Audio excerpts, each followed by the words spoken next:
Welcome students, welcome to Rohit Kumar Trivedi tutorial.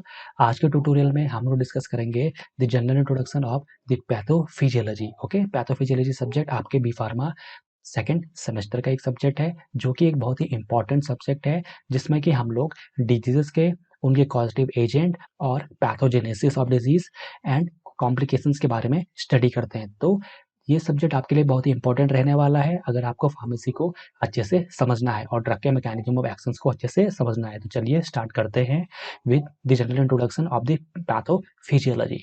Pathophysiology जो term है वो ग्रीक वर्ड से डिराइव्ड है, ठीक है। और ये ग्रीक वर्ड है हमारे, पहला है pathos, the second one is physis and the third one is लोगस। Okay, now अब जब हम लोग इनके मीनिंग की बात करते हैं तो पैथोस का मतलब होता है सफरिंग से या एबनॉर्मल चेंजेस से, means abnormal changes in our body. और उसके बाद जब हम लोग फाइसिस की बात करते हैं, इसका मतलब होता है नेचर या उसके ओरिजिन से, ठीक है। एंड लोगोस का मतलब होता है स्टडी या साइंस से। और जब हम लोग पैथोफिजियोलॉजी वर्ड की मीनिंग निकालते हैं तो इट इज द स्टडी और the science of the origin of the suffering और the abnormal changes that occur in our body. Okay, और ये एबनॉर्मल चेंजेस किसी भी रीजन की वजह से हमारी बॉडी में हो सकते हैं, जिनको कि हम लोग पॉजिटिव एजेंट्स बोलते हैं। Okay, now moving further towards the course description. इस पैथोफिजियोलॉजी कोर्स में हम लोग डिजीज और उन डिजीजेस को कॉज करने वाले जो कॉजेटिव एजेंट हैं उनके अगेंस्ट क्या रिएक्शन हमारी बॉडी करती है, इनकी स्टडी करते हैं। और इसके अलावा जो ये कोर्स है, इस कोर्स को इस तरीके से डिजाइन किया गया है जिससे कि हम लोगों को एक कॉम्प्रिहेंसिव नॉलेज मिलती है वेरियस पैथोलॉजी कंडीशंस की with reference to its pharmacological applications. Okay, और इसकी वजह से हम लोग पैथोफिजियोलॉजिकल मैकेनिज्म्स को ज्यादा बेटर तरीके से समझ सकते हैं। Okay, now moving towards the expected outcome of the pathophysiology subject, means pathophysiology subject को अच्छे से स्टडी करने के बाद आप लोगों को क्या क्या आउटकम्स मिलने वाली हैं। Okay, the very first outcome is you will be able to describe the etiology and the pathogenesis of the selected diseases. और वो सेलेक्टेड डिजीजेस कौन सी वाली हैं जो कि हमारे सिलेबस में मेंशन करी गई हैं, ठीक है। बेसिकली जो पहली आउटकम है इसका रिलेशन है कि पॉजिटिव एजेंट्स के साथ में और पैथोजेनेसिस के साथ में, किस तरीके से वो डिजीज हमारी बॉडी में डेवलप हो रही है और कौन से पॉजिटिव एजेंट्स हैं जिसकी वजह से वो डिजीज हमारी बॉडी में डेवलप हो रही हैं। दूसरी आउटकम हमारी है जो स्टूडेंट्स हैं या जो लर्नर है वो सभी इस सब्जेक्ट्स को अच्छे से समझने के बाद पर्टिकुलर डिजीजेस के साइंस और सिम्टम्स को समझ पाएंगे और उनको एक्सप्लेन कर भी पाएंगे। इसके अलावा जो हमारी थर्ड आउटकम है, बेसिकली इसमें हम लोग सीखेंगे कि डिजीजेस की जो कॉम्प्लिकेशंस हैं वो क्या हो सकती हैं या क्या क्या कॉम्प्लिकेशंस आगे डिजीज की फर्दर पर्टिकुलर पेशेंट की बॉडी में हम लोग ऑब्जर्व कर सकते हैं। Okay, these are the 3 important outcomes that you will be having after successful completion of this subject that is pathophysiology of B pharma second semester. Now moving towards the text books. Okay, तो इस subject को समझने के लिए कौन कौन से text reading या टेक्स्ट बुक्स हम लोगों को जनरली फॉलो करनी है। आप वेरियस टेक्स्ट बुक मार्केट में अवेलेबल है पैथोफिजियोलॉजी की, तो आप जो भी आपको ठीक लगे उनमें से आप उनको परचेज कर सकते हैं या ऑनलाइन भी पीडीएफ उनके डाउनलोड कर सकते हैं। और ये बुक्स आपकी लाइब्रेरी में भी जरूर अवेलेबल होंगी। तो उनमें से जो टेक्स्ट बुक्स के लिए जनरली प्रेफर करी जाती है बेसिकली निराली प्रकाशन की पैथोफिजियोलॉजी है, जिसके राइटर है डॉक्टर जीएम जांगमे, ठीक है। तो इस बुक को आप रेफर कर सकते हैं पैथोफिजियोलॉजी के टेक्स्ट रीडिंग के लिए। इसके बाद है second book also that is published by the निराली प्रकाशन। Okay, and the title of the book is pathophysiology for pharmacist. Okay, और इसके जो राइटर है वो है एसबी भिशे। ओके, और जो थर्ड बुक हमारी है पैथोफिजियोलॉजी की, ये भी बुक बहुत ही भले ही ये एक नया पब्लिशर है पर ये बुक बहुत ही पॉपुलर हो रही है और ये तीनों ही बुक पीसीआई के लेटेस्ट सिलेबस के हिसाब से ही डिजाइन करी गई है। Okay, the pathophysiology for pharmacy written by K I Desai. Okay, तो इन बुक्स को आप as a text reading refer कर सकते हैं। इसके अलावा अगर आप लोगों को कॉम्प्रिहेंसिव या डिटेल नॉलेज चाहिए है जीपैट लाइक कॉम्पिटेटिव एग्जाम्स को क्वालिफाई करने के लिए, तो आप लोग अच्छी रेफरेंस बुक को फॉलो कर सकते हैं। मैं रेफर करता हूँ रॉबिन्स एंड कॉर्ट्रान, बेसिकली मेरी फेवरेट बुक है पैथोफिजियोलॉजी सब्जेक्ट को समझने के लिए, ठीक है। तो इस बुक को आप ऑनलाइन भी इसकी पीडीएफ इजीली आपको मिल जाएगी और चाहे तो आप इसको परचेज भी कर सकते हैं। इसके अलावा जो हमारा सेकेंड बुक है, इंडियन राइटर है हमारे Harsh Mohan, okay, textbook of pathophysiology.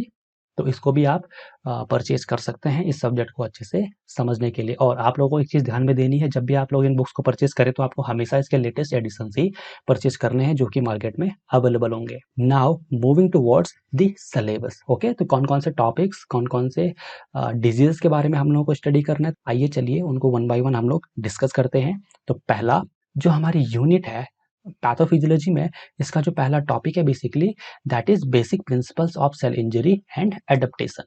ठीक है, तो सेल इंजरी के बेसिक प्रिंसिपल्स क्या हैं और सेल एडेप्टेशंस किस तरीके से मैकेनिज्म्स होते हैं सेल एडेप्टेशंस के, तो इनकी स्टडी हम लोग इस यूनिट में करने वाले हैं। इसके अलावा जो दूसरा मेजर टॉपिक है हमारा यूनिट 1 का that is basic mechanisms involve in the process of inflammation and repair, जो कि बहुत ही ज़्यादा इंपॉर्टेंट है अगर हम लोगों को पैथोफिजियोलॉजी को अच्छे से समझना है। मीन्स वुंड हीलिंग किस तरीके से होती है, किस तरीके से इन्फ्लामेशन की प्रोसेस इनिशिएट होती है और किस तरीके से हमारी बॉडी रिपेयर करती है किसी पर्टिकुलर इंजरी को, तो ये सभी चीज़ें समझनी आपके लिए बहुत ही ज़्यादा जरूरी है। Now moving towards the second unit. Okay, तो सेकेंड यूनिट में हम लोगों को कार्डियोवैस्कुलर सिस्टम में कौन कौन से डिजीज हैं बेसिकली इनकी स्टडी करनी होगी, जिसमें से हम लोग को वेरी कॉमन जो है हाइपरटेंशन हो गया, कंजेस्टिव हार्ट फेलियर हो गया, इस्केमिक हार्ट डिजीजेज हो गया, ओके, मायोकार्डियल इन्फेक्शंस हो गया, एंजाइना पेक्टोरिस हो गया, ठीक है, आर्टेरियोस्क्लेरोसिस एंड एथेरोस्क्लेरोसिस के बारे में स्टडी करनी पड़ेगी। इसके अलावा दूसरा जो टॉपिक है सेकेंड यूनिट का दैट इज रेस्पिरेटरी सिस्टम में कौन कौन से डिजीज हैं, that is asthma, chronic obstructive airway disease के बारे में हम लोगों को स्टडी करनी पड़ेगी। इसके अलावा जो थर्ड टॉपिक है हमारा यूनिट सेकंड का दैट इज रीनल सिस्टम, जिसमें हम लोगों को acute and chronic renal system failures के बारे में स्टडी करनी है। Okay, now moving towards the third unit. Third unit में हमको हेमेटोलॉजिकल डिजीजेस के बारे में पढ़ना पड़ेगा, जिसमें iron deficiency, megaloblastic anaemia, okay, sickle cell anaemia, okay, और हीमोफीलिया जैसी डिजीज के बारे में हम लोग को स्टडी करनी है। इसके अलावा सेकंड टॉपिक इसमें हमारा नर्वस सिस्टम से रिलेटेड है, जिसमें हमको एपिलेप्सी, पार्किंसोनिज्म डिजीज हो गया, stroke, psychiatric disorders like depression, सिजोफ्रीनिया and Alzheimer disease के बारे में स्टडी करनी पड़ेगी। ओके, जो तीसरा टॉपिक हमारा इस यूनिट का रहने वाला है दैट इज एंडोक्राइन सिस्टम, जिसमें हम लोग को डायबिटीज बहुत ही इंपॉर्टेंट डिजीज है आज की डेट में। अगर हम लोग डायबिटीज की बात करें, थायराइड डिजीज हो गया एंड सेक्स हार्मोन से रिलेटेड जो डिसऑर्डर्स हैं उनकी स्टडी हम लोगों को थर्ड यूनिट में करनी है। इसके अलावा जो फोर्थ टॉपिक हमारा है थर्ड यूनिट का दैट इज गैस्ट्रोइंटेस्टाइनल सिस्टम, जिसमें कि हम लोगों को पैप्टिक अल्सर के बारे में स्टडी करनी है। ओके, नाउ फोर्थ यूनिट की तरफ हम लोग चलते हैं। तो फोर्थ यूनिट में हम लोगों को इन्फ्लामेटरी बाउल डिजीज के बारे में पढ़ना है, समझना है कि क्या होती हैं, क्या साइन एंड सिम्टम्स इसके हैं, ओके, और कैसा इसका पैथोजेनेसिस है। इसके अलावा जो लीवर से रिलेटेड डिजीजेज हैं जैसे हमारे जॉन्डिस, हेपेटाइटिस हो गया, ठीक, अल्कोहलिक लीवर डिजीजेज हो गया, तो इनके बारे में भी स्टडी करनी है। इसके अलावा जो सेकंड टॉपिक हमारी यूनिट का रहने वाला है फोर्थ यूनिट का that is diseases that have relation with bones and joints. ठीक है, तो इसमें हमारा जैसे रोमेटॉइड अर्थराइटिस हो गया, ऑस्टियोपोरोसिस हो गया एंड गाउट हो गया, तो इनकी स्टडी हम लोगों को अच्छे से करनी है। ठीक है, इसके अलावा जो फोर्थ यूनिट का लास्ट टॉपिक हमारा है third topic that is principles of cancer, जो कि बहुत ही इंपॉर्टेंट टॉपिक रहने वाला है आपके पैथोफिजियोलॉजी का। इसमें हमको कैंसर का क्लासिफिकेशन, उसकी इटियोलॉजी और कॉजेटिव एजेंट्स के बारे में, और पैथोजेनेसिस, कैंसर किस तरीके से हमारी बॉडी में डेवलप होता है, इसकी स्टडी भी हमको करनी बहुत ही ज़्यादा जरूरी है। और ये सारी स्टडी करने के बाद आप लोगों को समझ में आएगा कि डिजीज किस तरीके से हमारी बॉडी में डेवलप होती हैं और किस तरीके से इसका हम लोग ट्रीटमेंट कर सकते हैं।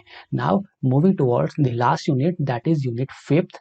ठीक है, इसमें हम लोगों को इन्फेक्शियस डिजीजेस की स्टडी भी करनी है। ठीक है, जिसमें हमारा मेनिंजाइटिस हो गया, टाइफाइड हो गया, लेप्रोसी हो गया, ट्यूबरक्लोसिस हो गया एंड यूरिनरी ट्रैक्ट इन्फेक्शंस के बारे में स्टडी करनी है। इसमें हमारे बैक्टीरिया, वायरस, फंगाई, ठीक है, इस तरीके के माइक्रो जो पॉजिटिव एजेंट है, इन्फेक्शियस एजेंट्स, तो इनकी स्टडी करनी है और इनकी वजह से जो डिजीज हो रही हैं उनकी भी स्टडी हम लोगों को इसमें करनी है। इसके अलावा जो सेकेंड टॉपिक है हमारा फिफ्थ यूनिट का that is sexually transmitted diseases, जिसमें हमारा AIDS, syphilis and gonorrhoea disease की हम लोगों को स्टडी करनी है। ओके स्टूडेंट, तो this is the syllabus that we will follow in our pathophysiology of B pharma second semester. Okay, now moving towards the evaluation scheme.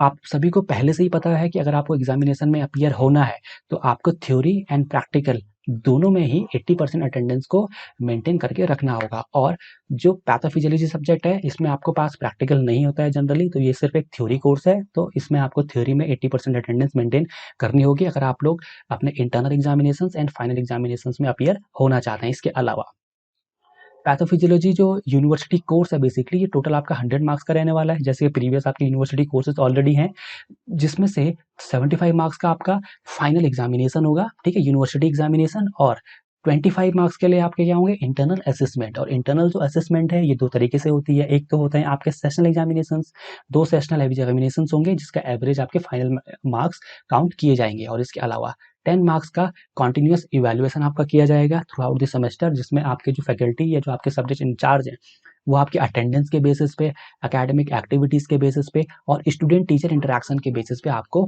Out of 10 marks allot करेंगे। Okay, और जब question paper pattern की हम लोग बात करें, जो final examination का जो क्वेश्चन पेपर पैटर्न है उसमें जो हमारा पहला सेक्शन होगा पैथोफिजियोलॉजी में, सेक्शन फर्स्ट, ठीक है, इसमें हमारे एमसीक्यूज हो गया, फिल इन द ब्लैंक्स हो गया और वन वर्ड आंसर टाइप के क्वेश्चंस हो सकते हैं, ठीक है, जो कि टोटल 20 क्वेश्चंस होंगे और 20 मार्क्स के होंगे। सेकंड सेक्शन की अगर हम लोग बात करें क्वेश्चन पेपर की, इसमें हमको short answer type questions attempt करने होंगे, तो टोटल 9 क्वेश्चंस आपके पास होंगे, जिसमें से 7 क्वेश्चंस आपको अटेम्प्ट करने पड़ेंगे, और ये हो जाएगा आपका टोटल 35 मार्क्स का। इसके अलावा जो लास्ट पार्ट हमारे क्वेश्चन पेपर का है that is long answer type questions, ठीक है, तो 2 लॉन्ग आंसर टाइप क्वेश्चंस आपको अटेम्प्ट करने होंगे, जो कि आपके टोटल हो जाएंगे 20 मार्क्स के, और अल्टीमेटली आपका जो यूनिवर्सिटी एग्जामिनेशन है that will be of 75 marks. Okay, तो ये चीजें आपको सभी को ध्यान में रखनी है। होप आप सभी को समझ में आया होगा, that I was trying to make you understand. This was just a introductory lecture. हम लोग आगे फर्दर यूनिट 1 से स्टार्ट करेंगे, ओके, जिसमें कि हम लोग सभी टॉपिक्स को कवर करते चले जाएंगे। तो मेरे चैनल को आप जरूर सब्सक्राइब करें और बेल आइकन को हिट करें अगर आप इस तरीके के और भी एजुकेशनल वीडियोस इंस्टेंटली देखना चाहते हैं।